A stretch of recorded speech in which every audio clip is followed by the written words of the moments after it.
Welcome back to the Foundry by Forge College. I am absolutely thrilled to be with you today. In this explainer, we are rolling up our sleeves and getting our hands dirty with Sealevel environment setup and tooling. We're going to take all those high-level abstract concepts we've learned about Solana's parallel processing and bring them right down to your local machine. So grab your notebook, get comfortable, and let's get ready to build. So in our previous lesson, Core Concepts and Lifecycle of Sealevel, we talked a lot about the theory. We explored how a transaction gets parsed into execution units, how each unit claims the specific accounts it needs, and how the runtime checks for conflicts to schedule everything across your CPU cores. But knowing the theory of an engine is very different from actually starting it up. Today, we're stepping right into the mechanics garage. What happens when we actually turn the key? Well, we're going to find out by building a local runtime environment so you can observe these checks, locks, and scheduling decisions in real time. Here is our engineering blueprint for today's lab session. We'll look at the components, go through the assembly steps, check the readout logs, do some diagnostics, and finish with a lab review. Let's dive right into part 1, the blueprint and our core components. Okay, before we build our engine, we need to gather our parts. You wouldn't build a car without spark plugs, right? Thankfully, our parts list here is wonderfully minimal, just 4 key ingredients. First up is setup.Sealevel.sh. Think of this as your master ignition switch. It's the single entry point script that orchestrates the startup and collects the traces. Next is sample_workload.rs. This is basically our fuel. It's a small Rust program that generates deterministic transactions for our runtime to actually process. Then we've got runtimeconfig.tomlol, which is essentially the wiring that enables verbose logging so we can actually see what's happening under the hood. And finally, the trace output file. That's our telemetry data, collecting exact execution snippets for us to inspect later. Moving on to part 2, assembly and firing up the engine. Now we're going to use that setup script as a sword to cut right through the complexity. We're going to take this one predictable step at a time, ensuring everything is bolted down correctly. Step 1, we clone the scaffold repository to our local machine. Step 2, we perform a dry run. Step 3, we actually start the runtime process. Step 4, we submit our sample workload to the runtime. And step 5, we inspect the resulting traces. By following this exact sequence, we completely eliminate the guesswork.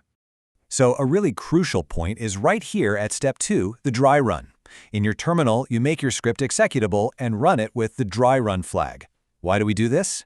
Because any good mechanic checks their setup before firing the cylinders. This command prints out the planned actions without actually starting any processes. It verifies that your paths are correct and your environment variables are set. If something's going to fail, you definitely want it to fail right here, before the engine gets flooded. Once that dry run passes, we open up 2 separate terminal windows. In Terminal 1, we execute the script with the Start Runtime flag.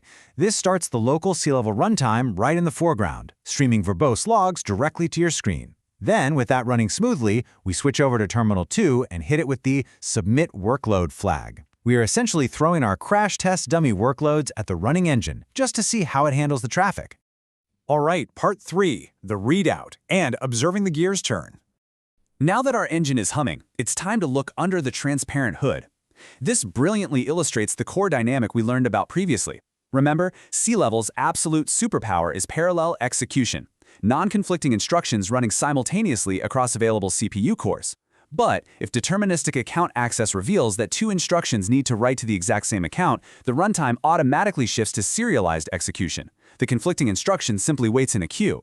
Our workload is intentionally designed to trigger both of these behaviors, so we can literally watch the gears either turn smoothly together in parallel or pause to let one pass before the other. Check this out. In the terminal log output, we can see Unit 42 starting its execution completely smoothly, but right beneath it, a warning pops up. Unit 43 has a conflict on Akate and is retrying. This is perfect. It shows the engine running flawlessly in parallel until it hits an intentional account conflict, at which point the scheduler gracefully serializes the workload. You are watching Sealevel protect state integrity in real time. Beyond the real-time logs, our setup script also generates a JSON trace file.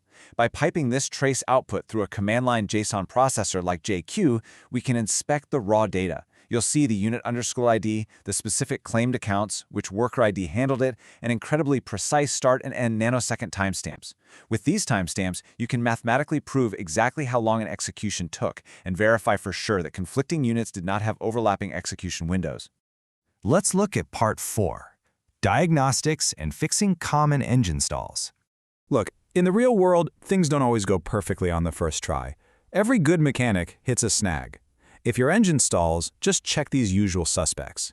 Seeing repeated conflicts leading to massive delays, check your workload design, because you might have accidentally made everything conflicting.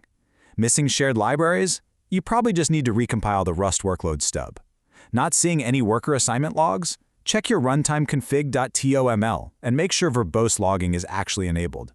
And if your submission tool fails immediately, well, you likely just ran it before Terminal 1 was fully booted up. Just give it a second. Developing an intuition for these specific nuances is exactly why getting hands-on is so vital. And honestly, diving into the interactive courses at Forge College is a fantastic way to master these exact debugging instincts. And finally, Part 5, Lab Review and Wrap-Up. All right, it's time to pack up our blueprints and wipe the grease off our hands. Today, you successfully navigated the creation of a local runtime environment.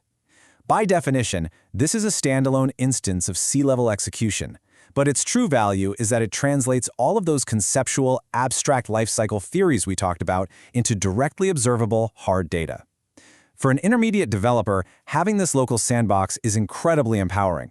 You don't have to guess how the blockchain will handle your transactions. You can measure it locally on your very own machine. Before we close out, let's lock in these 3 core takeaways. Number 1, the log events you see stream by map perfectly to the execution unit lifecycle. Number 2, the trace timings you collect are the mathematical proof that verifies account serialization and parallel scheduling. And number 3, running these local setups allows you to safely and rapidly diagnose scheduling behaviors without ever needing to interact with a live cluster. Which leaves us with a rather fascinating question to ponder. If we can measure local execution down to the precise nanosecond using this setup, what secrets are those exact same trace timestamps going to reveal when we start looking at parallel scalability on a massive global scale?